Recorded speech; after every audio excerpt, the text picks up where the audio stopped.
공소장 받아보셨죠? 네, 받았습니다. 지금 이제 송진호 변호사 가 언급한 강호필 네. 대장 관련된 얘기가 거기 좀 나오죠? 공소장. 봤습니다. 그죠? 네. 근데 이제 그 증인은 이제 이 전시 교전 이럴 때 육군 30만이 지금 당장 전투하고 해야지 계엄군이 돼서 그 질서 유지할 상황이 안 된다고 늘 몇 차례 여기서도 말씀을 하셨잖아요. 네. 예? 그럼 뭐 나도 공감이고 나도 이 법정에서도 내가 몇 차례 얘기했습니다. 예? 전시 교전 상황에서는 막상 계엄 못한다. 군인이 전투해야지 언제 계엄군이 되느냐. 이제 시간이 좀 지나서 이제 안정화될 때 하는 거다. 6.25 때도 그랬다. 이제 이렇게 얘기하고 전적으로 거기에 대해서는 나도 증인 생각하고 공감입니다. 그런데 이제 그 증인이 얘기하는 어떤 이 계엄이 훈련도 안 돼 있고 뭐 이래서 참 이런 계엄이 어렵다고 하는 거는 그래도 어찌됐든 상당한 숫자의 계엄군이 투입이 되는 그런 계엄을 생각하는 거 아니겠어요? 그죠? 뭐 소수가 아니고 그래도 어느 정도 계엄군이 좀 어느 뭐 10,000명, 20,000명 또는 뭐 합참 계엄 매뉴얼에 의하면은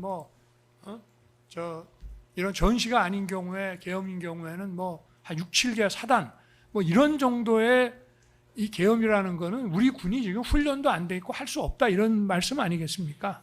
그러니까 대통령 제 그렇죠? 생각은 네. 뭐 그렇게 이제 구체적으로 말씀을 하실 수도 있는데 네. 제 기본적인 군인으로서 30년, 40년 군대 생활한 사람 군인으로서 생각은 전시든 평시든 지금 저희들이 머릿속에 생각하는 그런 계엄을 군이 한다는 것은 거의 불가능하다. 아니, 그러니까. 그게 제 생각입니다. 아니 저도 뭐 네. 공감입니다. 네. 그리고 결국은 이제 많은 숫자의 군이 투입되는 그런 계엄이라는 게 현실적으로 대한민국에서 어렵다는 얘기를 이제 하는 거 아니에요, 그죠? 예, 그 우리가 취지에 그냥 쉽게 얘기하면 네. 사유나 이런 거보다 네. 하여튼 그런 얘기인데 이제 그 일반 이적죄 그 공소장에 등장하는 그 강 대장에 관련된 부분이나 내가 뭐 증인의 메모 가지고 어쩌고 저쩌고 묻는 건 아니지만 이런 걸 이렇게 종합해 보면 그 합참 차장이든 이제 그때 중장에서 대장으로 승진하면서 일지작사령관 갔는지 대장에서 대장으로 보직 이동했는지 지금 정확한 기억이 없는데 하여튼 합참 차장하고 일지작사령관이라는 거는 그래도 상당히 다르잖아요. 위상이. 네. 그죠? 네. 합참 차장은 그냥 본부장의 합참 의장의 참모에 불과하지만 이 제1지작사령관이라는 거는 옛날로 말하면 1군 사령관과 3군 사령관을 합친 육군 전력의 한 70%를 휘하에 관장하는 요직 아닙니까? 네. 그죠? 네. 그런데 지금 이제 손식 장군이 1지작사령관 하던 손식 장군이 이제 건강이 좋지를 않아서 이제 바꾼단 말이에요. 근데 처음에는 직무대리로 보냅니다. 손식 1지작사령관이 건강이 좋지 않다고 해서 이제 내가 대통령 주치의까지 대줘가면서 이제 직무대리로 합참차장을 보내다가 도저히 다시 복귀하기가 어렵겠다라고 해서 이제 본발령을 내요. 그런데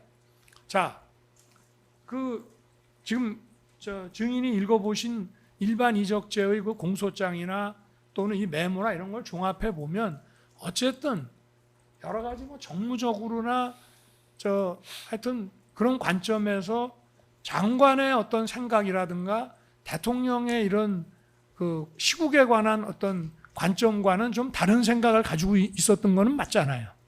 강호필 대장 말씀하시는 거죠? 네. 뭐 지금 와서 보니까 그건 맞죠. 네. 그거는 뭐 방첩사령관이니까 어느 정도는 알았을 것 같고 그런데 이 강호필 대장을 계엄 전에 육군 병력의 70%를 관할하는 제1지작사령관으로 내가 국방장관하고 협의를 해서 보낸다고. 그 의미가 뭐겠습니까? 그 의미는 그야말로 어떤 상황이 돼서 만약에 계엄을 한다 하더라도 증인이 걱정하는 것과 같은 그런 대규모 병력이 투입되는 그런 거는 아예 안중에 없다는 걸 의미하지 않겠어요? 만약에 그런 생각이 있다 그러면 뭐 대통령이나 장관의 시국관에 대해서 반대하거나 부정적인 생각 갖는 사람을 육군 전력의 70%를 관장하는 제1지작사령관에 발령된다는 것은 완전히 앞뒤가 안 맞는 얘기 아니겠습니까?